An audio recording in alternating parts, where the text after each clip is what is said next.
Olá amigos do Inova 360, eu sou o Jair Lemes, eu sou responsável pelo quadro Capital Inteligente do Inova. Hoje o BTG Pactual Digital recebeu o Inova 360 na sede deles em São Paulo para a gente falar de uma plataforma inovadora de investimentos, chamada Multifamily Office Solutions.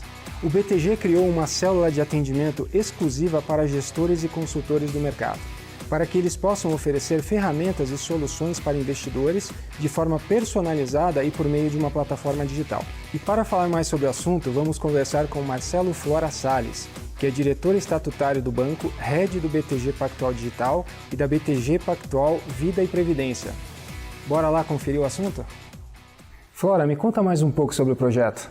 Legal. Bom, na verdade, para a gente estar aqui hoje e com parceiros com a qualidade que a Brava tem, é porque a gente começou a trabalhar nesse negócio lá atrás, né? Lá em 2014, o banco sempre se posicionou, o banco foi fundado em 1983, sempre se posicionou como um banco de investimento, né, na sua atividade, voltada para grandes empresas, investidores institucionais, investidores internacionais, famílias com patrimônio muito elevado.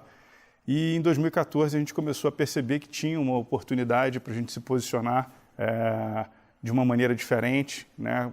A gente chama de B2B, esse relacionamento que a gente tem com a Brava e com alguns outros parceiros que a gente busca. E também tentar chegar num tipo de cliente que a gente nunca tinha chegado antes, que é o cliente de varejo, né? O modelo de varejo bancário no Brasil sempre foi muito dependente da agência como um hub de cross-selling. E, portanto, quando você pega aqui o mercado financeiro brasileiro, que tem uma concentração muito grande, inclusive, você percebe que tem uma relação muito direta entre o número de agências de cada banco e o tamanho desses bancos, né? Os maiores são aqueles que têm o maior número de agências. E o investimento nessas agências ele é muito alto, né? Muito pesado e gera um custo muito elevado. Então, a gente começou a perceber que tem a combinação de dois grandes fenômenos, né? Que um é essa redução de taxa de juros que a gente está vivendo, né? Juros a quase 2% ao ano e com perspectiva de eventualmente até cair ainda mais. E o outro que é essa revolução, essa transformação digital que a gente está vivendo. Então, com muita atenção nesses dois fenômenos, que a combinação deles é ainda mais poderosa, né? Nos Estados Unidos, por exemplo, esses movimentos aconteceram em décadas diferentes, né? O movimento de redução de taxa de juros, né? Que a gente chama de financial deepening lá, começou na década de 70, depois anos 80, enfim, a internet só foi chegar nos anos 90. Aqui a gente está vivendo essas coisas ao mesmo tempo. Então, é por isso que a velocidade com que as coisas estão acontecendo é muito maior. Então, em 2014, a gente percebeu isso tudo e começamos a nos posicionar nesse negócio. E uma série de investimentos em tecnologia feitos para que vocês lá na Brava consigam atender os clientes de vocês, né, de maneira remota, né, sentarem aqui nesse escritório que a gente tem aqui. E esse negócio vem funcionando muito bem. A gente já investiu mais de 700 milhões de reais nessa plataforma, né, que permite que vocês tenham os clientes de vocês abrindo conta 100% online e conseguindo fazer a gestão da carteira desses clientes de maneira independente do que é a visão do banco.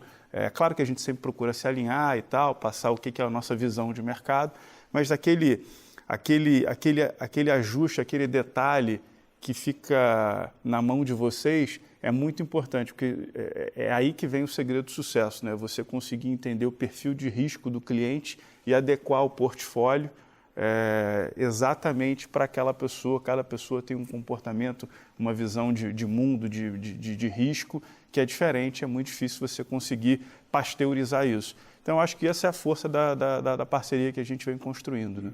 Legal, você falou algumas vezes aqui da Brava e da nossa parceria. Qual que é a tua...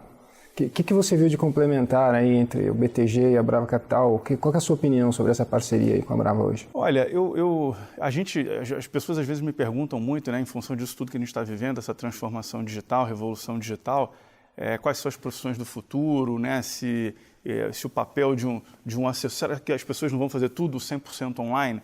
E eu tenho uma convicção muito grande de que tem algumas coisas que não vão se perder no tempo, né? Esse olhar para o outro, essa busca por entender o comportamento do indivíduo, do cliente e tal, eu acho que isso é um diferencial muito importante. Então, por isso é que eu acho que essa nossa parceria ela é muito poderosa, porque a gente entra com toda a infraestrutura de tecnologia, sistema, tudo aquilo que regulatório, Banco Central, CVM e tal, e a gente deixa vocês para fazerem esse relacionamento lá na ponta, entendendo exatamente quem é quem, tentando adequar tudo isso que a gente provê de informação para vocês da melhor maneira para cada cliente. E eu acho que isso não vai mudar. Eu acho que hoje, quando você vê assim, os livros de economia que são mais vendidos, não são livros sobre microeconomia, são livros de economia comportamental. Porque, de uma certa maneira, é fácil você identificar, né, ou você definir um portfólio vencedor, né, especialmente no longo prazo, porque basta você pegar aquilo que tem mais risco, ações, e alocar mais nisso, e reduzir a alocação em renda fixa, por exemplo. O problema é que, diante de eventos como esse que a gente passou aqui na pandemia, né, com o nível de volatilidade aumenta bastante, nem todas as pessoas reagem da maneira como você espera, né? Então, e isso está muito relacionado também ao tamanho das posições, né? De repente o cara tem uma carteira muito alocada em ações, vem uma crise como essa que a gente viveu aqui, em que tem uma oportunidade enorme para você aumentar a exposição em renda variável, mas o cara já está com 100% em renda variável, como é que ele faz? Então, eu acho que o que a gente tem procurado se dedicar muito, e o nosso maior desafio hoje, não é mais a tecnologia, essa a gente já dominou de 2014 para cá, com esse volume de investimentos que a gente fez e com a quantidade de gente que a gente tem aqui no escritório. Depois vocês podem... O escritório está meio vazio, mas dá para ter uma ideia. Por um bom motivo. Não só aqui, mas no banco de investimento convencional, né, tradicional. Eu acho que hoje o grande desafio é tentar encontrar parceiros que compartilhem das mesmas crenças que nós, né, que tenham um fit de cultura parecido com o nosso. Esse nosso negócio aqui foi fundado em 1983, já são 37 anos. Fala um pouquinho, se você me permite interromper, fala um pouquinho da história do BTG para a gente. Tá, só terminar e depois eu volto à história. Assim, esse nosso negócio, ele se fez muito voltado e preocupado com construção de relacionamento no longo prazo. Então, o que a gente acha legal da parceria com vocês, e é o nosso desafio hoje, tentar encontrar outras bravas por aí, quem são as pessoas que de fato querem construir um valor de franquia, querem fazer um negócio para o longo prazo, querem desenvolver relacionamento com os clientes no longo prazo. Você conquistar a confiança de um cliente é algo difícil e que tem que ser preservado da melhor maneira, essa relação. Então, essa é a nossa grande preocupação hoje, buscar os melhores parceiros, e aí o tamanho, se nós vamos ser o maior, é uma consequência desse trabalho ao longo do tempo. As pessoas às vezes, mas como é que é o tamanho? Nem todo mundo tem a percepção, né? O banco hoje é o 6º maior banco brasileiro, o 5º maior banco brasileiro, o 6º maior banco, né, considerando todos os bancos que atuam no Brasil, mas o 5º maior banco brasileiro, porque você tem um que é espanhol. Somos o 3º maior banco privado brasileiro, só atrás do Itaú e do Bradesco, e somos o maior banco do Brasil sem rede de agências. Em nenhum momento lá em 83, quando a gente começou, a gente queria ser o maior banco sem rede de agências ou o maior banco de investimento da América Latina, do Chile, do Peru, da Colômbia, do Brasil, como nós somos. Isso tudo foram consequências de um trabalho de qualidade que foi feito. Então, eu acho que é mais ou menos isso. Falando sobre a história do banco, o banco foi fundado em 83 para fazer a gestão do recurso dos sócios. Era isso. Os 4 fundadores não estão mais entre os sócios do banco, né? Foi Luiz César Fernandes, Paulo Guedes, os mais famosos, né? Mas André Jacuzzi também foi fundador do banco, hoje toca uma gestora chamada JGP. O Paulo Guedes saiu do banco em 1998, o Luiz César Fernandes, que era o CEO do banco na época, saiu em 1999, e desde então, especialmente a partir de 2000, o banco começou a ter um crescimento mais acelerado e muito mais voltado para essas áreas de investment bank, né, de banco de investimento efetivamente, né, como eu mencionei no começo. Então, essa é um pouco a história do banco. Em 2006, o banco foi vendido para o UBS, que é o maior banco da Suíça, um dos maiores bancos da Europa. Foi 100% vendido, todos os sócios do banco se tornaram executivos do UBS. Depois, em 2009, o UBS foi muito afetado pela crise das hipotecas nos Estados Unidos, tinha uma posição muito grande no mercado americano, uma exposição muito grande ao mercado americano, sofreu muitas perdas, recebeu alguns investimentos do próprio governo suíço, né? Para quem já foi à Suíça, o UBS ele é como se fosse o Banco do Brasil, a Caixa Econômica e o Itaú juntos, né? Em toda a esquina você vê alguma coisa do UBS. Então, muito afetado pela crise, o governo suíço chegou a ter uma participação relevante dentro do banco e acabou forçando o banco a reduzir essa exposição em vários países. Um dos países foi o Brasil, que abriu a possibilidade para um deal que foi muito interessante para nós, né? A gente costuma dizer que foi um management buyout, né? Os sócios recompraram o banco do UBS. O Esteves tinha fundado a BTG, que era uma companhia de investimentos, em 2008. E aí, em 2009, houve essa oportunidade e a gente voltou ao modelo de partnership. Então, hoje são mais ou menos 250 sócios, quase 3 mil funcionários.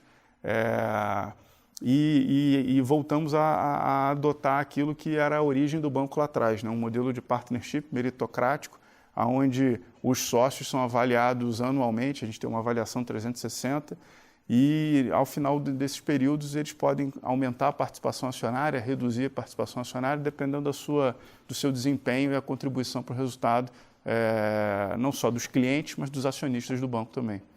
O Flora, hoje a gente já sabe que existe uma revolução digital, isso tem facilitado bastante os investimentos, mas algo que eu acho que ainda caminha, né, e tem essa tendência de também ser feito de forma talvez não completamente digital, mas bastante digital, são os investimentos alternativos. Você tem alguma coisa para falar sobre isso? Tem. Assim, eu acho que eu já tinha comentado, né? A gente tem dois grandes fenômenos, que um é esse financial deepening, que é a redução de taxa de juros, que empurra os investidores, a sociedade a buscarem melhores maneiras de fazer o seu dinheiro render e tal. E a combinação disso com o fenômeno de revolução digital. A combinação desses dois fenômenos ela é muito poderosa e é isso que está fazendo com que, a cada dia, mais a riqueza das famílias brasileiras seja migrado para plataformas de investimento online como a nossa. E eu acho que a gente agora viveu nesse ambiente recente aqui de pandemia, isso foi um catalisador adicional para esses dois fenômenos, né? Você hoje vê todas as agências bancárias fechadas, né, por longo período.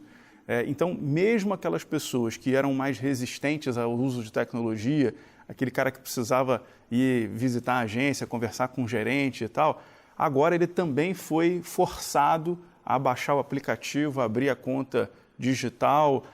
Quem tinha aquele receio de passar o cartão de crédito na internet, agora não tem mais jeito, né? Então, eu acho que o nosso negócio ele também é muito beneficiado por isso. É claro que ninguém fica feliz com esse ambiente que a gente está vivendo aqui, de pandemia, boletins de morte todo dia. Eu acho que isso é um drama para a sociedade, né? Todo mundo aqui conhece alguém que perdeu um ente querido, alguma coisa. E nesse sentido até, a gente procurou cumprir com o nosso papel na sociedade e a gente fez uma doação de 50 milhões de reais para diversas frentes, né? Auxiliar diversas frentes de combate ao Covid-19. Mas eu acho que todos esses dois fenômenos e a combinação deles com o que a gente viveu aqui com a pandemia, tudo fechado, todo mundo tendo que fazer tudo pela internet, abre uma perspectiva muito interessante para acelerar o crescimento dos investimentos alternativos, né? Juros a 2%, você deixar esse dinheiro na renda fixa, no passado tudo bem, rendia 14%, 15%, a gente viveu períodos aqui no Brasil de que os juros mais de 20% ao ano. Mas agora o ambiente mudou bastante, né? A poupança é 1,5%, 1,70%. Né? Então, eu acho que isso abre uma perspectiva muito interessante para a expansão dos investimentos alternativos, que eu acho que é uma especialidade de vocês. Flora, muito obrigado pela sua contribuição aqui para o Inova 360. É um prazer, uma satisfação enorme falar com todos vocês e para aqueles que tiverem necessidade de buscar uma boa assessoria, um bom gestor, a Brava é, sem dúvida nenhuma, uma das grandes alternativas que a gente tem para oferecer. Obrigado, um prazer estar aqui com vocês.